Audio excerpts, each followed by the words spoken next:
Hola, curiosas y curiosos de la historia. Hoy os hablaré de un formidable adversario de Roma, quien no esgrimió espada o lanza contra ellos, no, sino que puso su enorme talento científico al servicio de su patria, dispuesto a atemorizar a sus enemigos. Y es que, como tantas veces ha sucedido en la historia, ¿cuántos grandes progresos de la ciencia y la técnica no tendrán un trasfondo puramente bélico? Sí, bélico. Pues bien, ese es el caso de Arquímedes de Siracusa, uno de esos nombres que se presentan por sí solos. Genio de las matemáticas, la física y la astronomía, sus ingenios pusieron en graves apuros a las tropas romanas que sitiaban su ciudad. Pero ¿quieres saber cómo lo hizo? Pues quédate aquí hasta el final.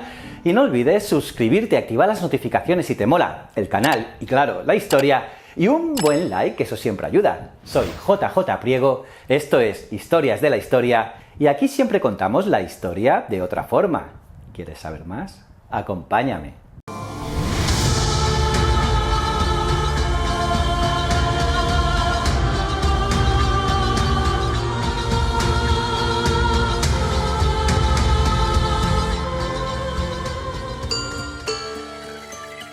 Hijo del astrónomo Fidias y pariente del rey Hierón II, según dejó escrito Plutarco en su vida de Marcelo, Arquímedes nació en el 287 a.C. en Siracusa, una fecha que por cierto es incierta, pues la única fuente que nos queda es la del historiador bizantino Juan Setses, que según él, Arquímedes vivió hasta los 75 años. Y como sí que se sabe a ciencia cierta la fecha de su muerte, en el año 212 a.C., se dedujo que su nacimiento fue el 287 a.C.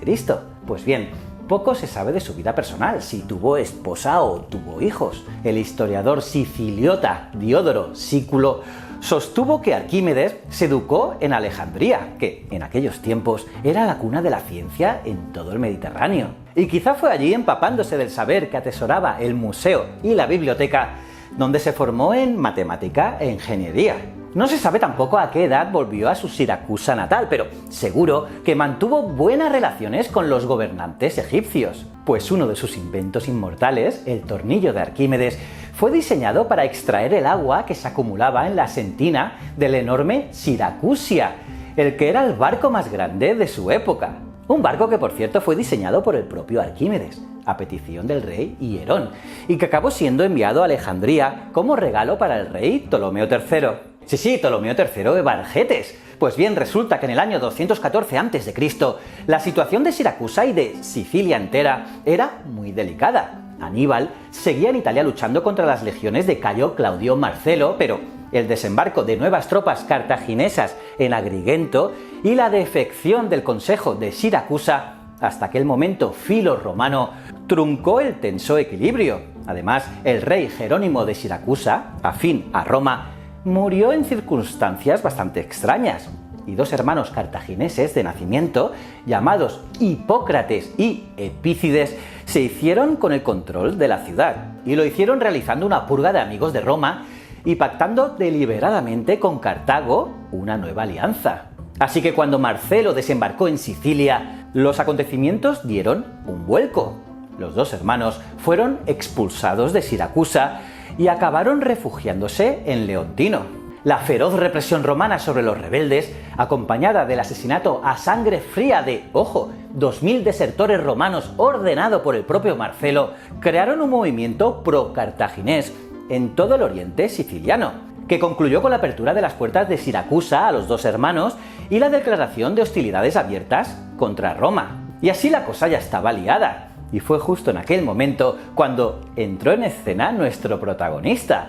Marcelo exhortó a los habitantes de Siracusa a que depusiesen sus armas y se rindiesen la ciudad, claro, pero no obtuvo ningún éxito. Por ello, trató en un principio lanzar un asalto contra sus recios muros, pero el problema es que no solo venablos, aceite hirviendo, piedras o flechas brotaban de sus almenas. El viejo Arquímedes puso todo su talento e ingenio al servicio de su patria, instalando toda suerte de máquinas de guerra capaces incluso de levantar naves, o peor aún, de incendiarlas a distancia, provocando así el pánico entre las tropas romanas. Un pánico que llegaba con la mera aparición de un mástil o una polea entre las defensas. Y es que los romanos fliparon con todo aquello.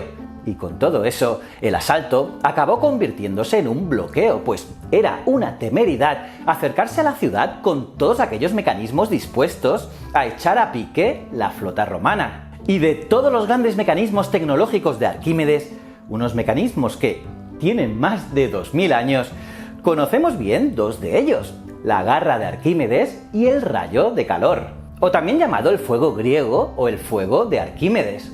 Pero vamos a ver bien en qué consistían. Según Polibio, Arquímedes diseñó la manus férrea o garra de hierro para utilizarla cuando los romanos arribaban sus barcos a los muros de la ciudad alta.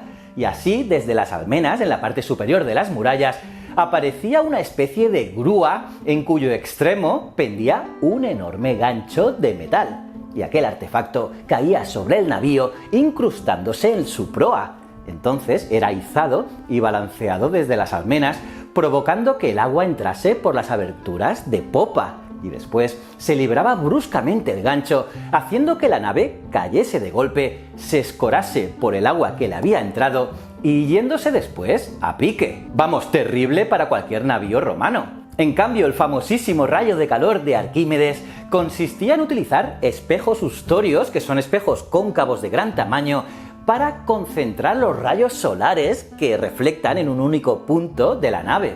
Sí, del barco, preferiblemente en el velamen o aparejos, provocando así un incendio a bordo. Y sí, quizás suenan como artefactos imposibles, pero pruebas contemporáneas realizadas recreando ambos ingenios son concluyentes. Estas ingeniosas armas son factibles.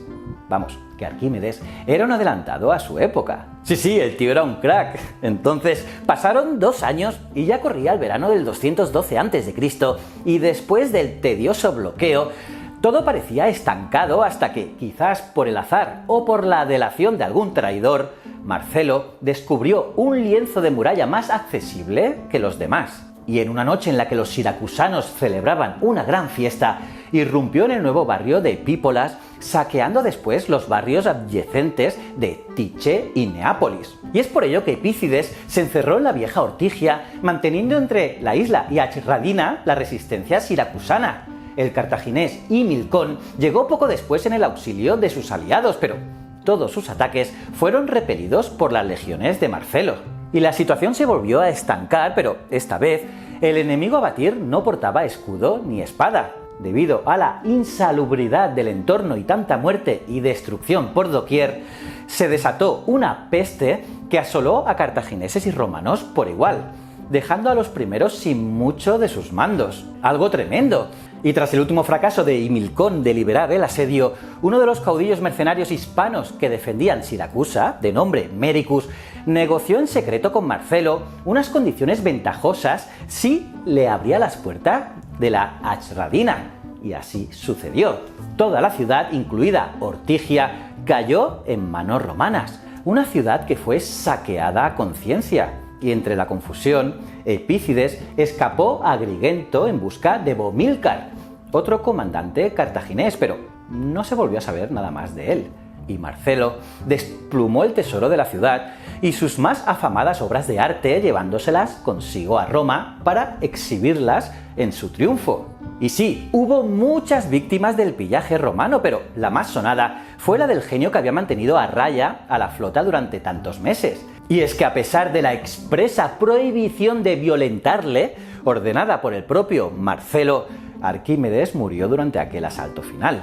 Según Plutarco, hubo varias versiones de cómo sucedió aquello, de cómo sucedió su muerte. Parece ser que el matemático estaba trabajando en su estudio cuando un legionario romano irrumpió en él y quizá por desconocimiento de las explicaciones del sabio en su griego natal, o quizá porque pensó que aquellos artefactos eran un buen botín, o tal vez por la peligrosa mezcla de todo ello, el caso es que el gladio del soldado cegó su vida. El historiador romano Tito Livio dijo que la última frase de Arquímedes fue la siguiente: «No li turbare circulos meus», es decir, no molestes mis círculos, en alusión a las figuras geométricas de sus planos. Según el historiador romano, Arquímedes la pronunció cuando aquel soldado le interrumpió en su trabajo, pero Plutarco ni lo menciona en sus escritos. Quizás sea parte de la leyenda que envuelve a este genio atemporal, un matemático e inventor griego que es, sin duda, uno de los científicos más importantes de la historia,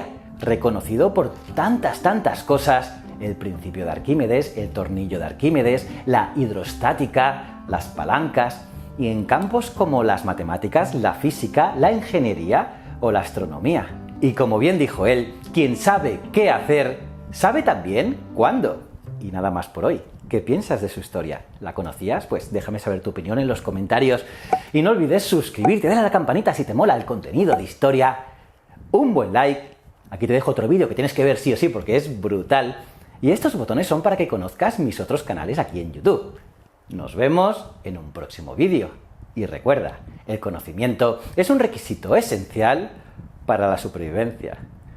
Muchísimas gracias.